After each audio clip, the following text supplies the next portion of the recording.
Hey, what's up, everybody? This is Charles the Man Suit, and welcome you guys to another episode of the DREAMERSPRO show, where we cover everything from sports, hot topics, classic debates, entertainment, and we give you guys a fresh perspective on things and how we see them. And today we got a pretty interesting show. But before we get into it, please make sure you like the video and subscribe to the channel. Let me get into this topic here. Yesterday, I was going through the internet, and I came across a clip from Shannon Sharpe's show. Was it Nightcap? And in the clip, it was talking about Shannon Sharpe admits that he regrets what happened, the altercation between himself and the Memphis Grizzlies at that Los Angeles Laker game that took place at some point last year. And so I decided to click on the show to hear what Shannon Sharpe had to say.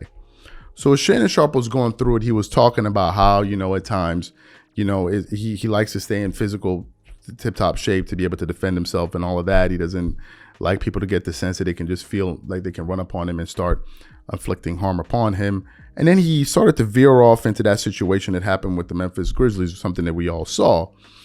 And as he was talking about it, he admitted that he regretted that situation occurred. And he said after he was able to come to his senses, the first person he started to think of was his brother, his sister, and then I think his kids and how they would react. And then he says something that I was totally unaware of. As he was talking, he then went on to say that, and I can understand why FS1 decided that they wanted to go in a different direction. I can understand, and I take ownership of that. And I said to myself, wow, is Shannon Sharpe admitting that the reason that, in fact, that his contract was terminated at Fox Sports 1 was because of that incident at the Lakers game, and not because of the situations and the back and forth that he was having with Skip Bayless? So to me, that was a bit of breaking news because I didn't know that. But before we even get into his comments, this video is brought to you by our sponsor, Aura. Do you know what the fastest growing crime in America is today? It's identity theft. Imagine trying to log into your email only to see that your password has been changed. Then you start getting weird notifications from your bank and credit cards only to find out that all of your personal and sensitive information has been totally compromised. If you think it can happen to you and your family, just know that in 2020, over 49 million Americans were victims to identity theft, costing them a combined $56 billion. That is why we are excited to partner with Aura, who's the sponsor of this video. Aura is the #1 identity theft and financial fraud protection. Aura monitors the dark web and alerts you if any of your passwords and accounts have been breached. And funny enough, after using Aura, I discovered some of my credentials were floating around in the dark web, and the app showed me exactly when and where the breach happened. In addition, Aura allows you to set spending alerts, and they'll notify you of any suspicious transactions. Aura is 4 times faster than any of its competitors in alerting you if someone is trying to open a credit card or obtain a loan using your name. And remember this, every 14 seconds, someone becomes a victim of identity fraud.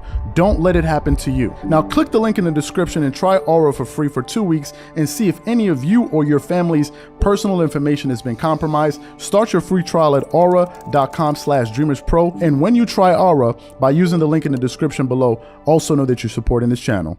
Thank you. So what we want to do is want to play exactly what Shannon Sharpe had to say about the incident and why he regrets it, and then we're going to come back and continue on the show. Take a listen to what Shannon had to say here. Because I can't have dudes walking up on me think they gonna punk me, because ain't no punk in Shannon Sharpe.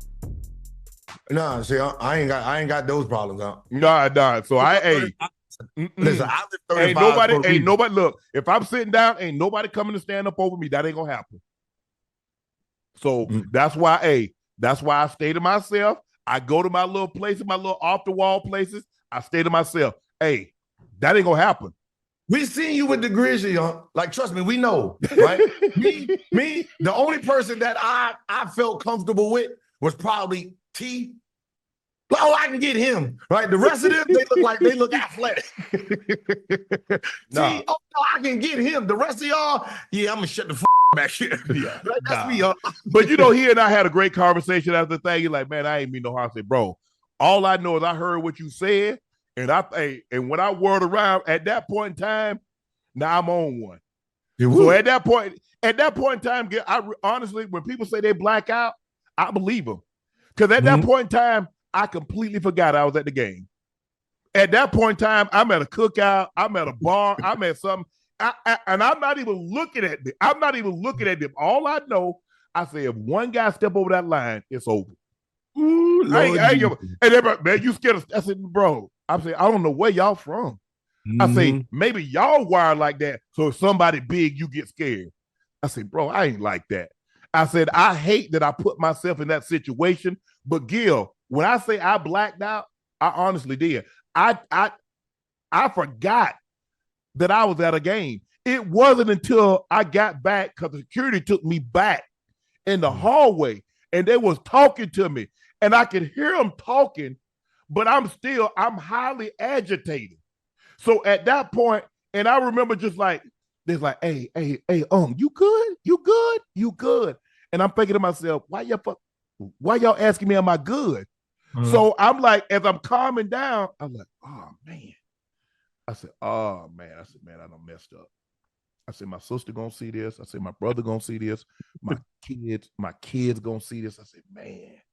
At that point in time, I mean, the job, hey, it is what it is. If they want to move in a different direction, they got to do what they got to do. At that point in time, the only thing I'm thinking about, my sister, my brother, and my kids. I said, they gonna see this. And I said, oh man. I said, oh my God. And I remember looking down at my phone and trending. Everything is just like, I said, what? I said, man, Shannon, you done messed up now. At that point in time, Gil, there wasn't nothing I could do. So if Fox come in and say we want to go in another direction, which we ended up doing 6 months later, it is what it is. Hey, I'm wrong. I'm dead ass. So I was wrong. I handled it poorly. And like I said, and I apologize to the Grizzlies and Dylan Brooks because it shouldn't have got that way. I just said what I said. I mean, I didn't think it was that bad, but okay, I get it. I'm a fan. I'm trash talking, going back and forth, but I was wrong. I was wrong. I should have just sat my ass down. And that's what I do now. I go to the game. Hey, bro, how you doing? They're like, hey, I leave it alone. But hey, Gail, like I said, when people say they black out, I believe them.